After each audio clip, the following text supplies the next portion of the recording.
اللہم صلی علی محمد وعلی آلہ وبارک وسلم۔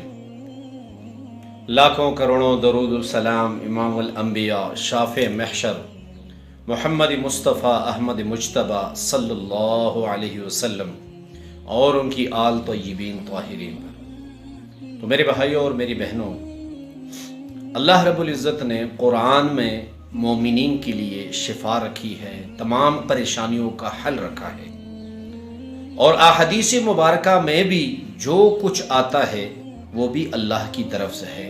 آقا نبی کریم صلی اللہ علیہ وسلم جو کہتے ہیں وہ اللہ کی طرف سے ہی آتا ہے۔ قرآن و حدیث میں فرق یہ ہے کہ قرآن بھی وحی کے ذریعے سے آیا ہے اور احادیث بھی وحی کے ذریعے سے آئی ہیں، لیکن قرآن جو ہے اس کی تلاوت کی جاتی ہے اور احادیث کی تلاوت نہیں کی جاتی۔ بہرحال آج کا جو عمل میں آپ کے لیے لے کر آیا ہوں انتہائی مجرب، زبردست اور طاقتور عمل ہے، رزق کی وسعت کے لیے، رزق کی کشادگی کے لیے۔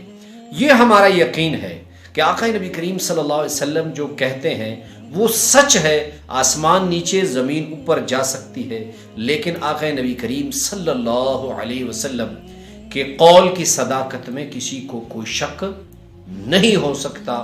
اللہ کی طرف سے وہ باتیں جو اللہ کی طرف سے، وہ احادیث جو اللہ کی طرف سے آقا نبی کریم صلی اللہ علیہ وسلم کو بتائی جاتی ہیں، آقا نبی کریم صلی اللہ علیہ وسلم وہ امت کو بتاتے ہیں۔ بہرحال آپ دوستوں کی بار بار فرمائش ہوتی ہے کہ وظائف بتایا کریں رزق کے جو مختصر ہوں۔ آپ کے لیے ایک ایسا عمل لے کر آیا ہوں، لیکن عمل کے بتانے سے پہلے اتنا بتا دوں کہ میری جتنی علمی زندگی ہے، چاہے وہ مدرسے میں گزری، کتابوں میں پڑھتے پڑھاتے وقت، میں نے ایک وظیفے کی بہت زیادہ فضائل سنے ہیں، دیکھے ہیں، احادیث دیکھی ہیں ان کے اس وظیفے کی فضائل کے بارے میں۔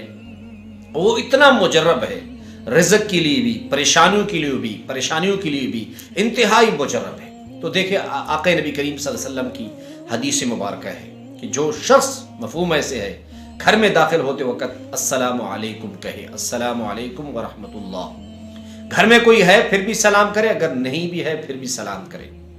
اس کے بعد ایک مرتبہ سورہ اخلاص پڑھی، بسم اللہ الرحمن الرحیم پڑھ کر سورہ اخلاص پڑھی، اور پھر اس کے بعد مجھ پر ایک مرتبہ درود و سلام کہے، درود شریف پڑھے، تو اللہ رب العزت اس کا رزق جو ہے وہ وسیع فرما دیں گے۔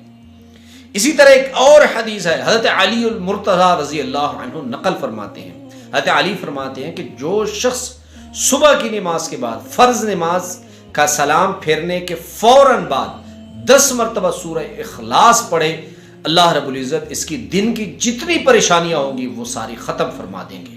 تو سورہ اخلاص کی یہ وظائف جو ہیں انتہائی مجرب ہے، طاقتور ہے۔ الحمدللہ سورہ اخلاص کا جو وظیفہ ہے میں وہ خود کرتا ہوں اسے، اور اس کے برکات بھی میں نے دیکھے ہیں۔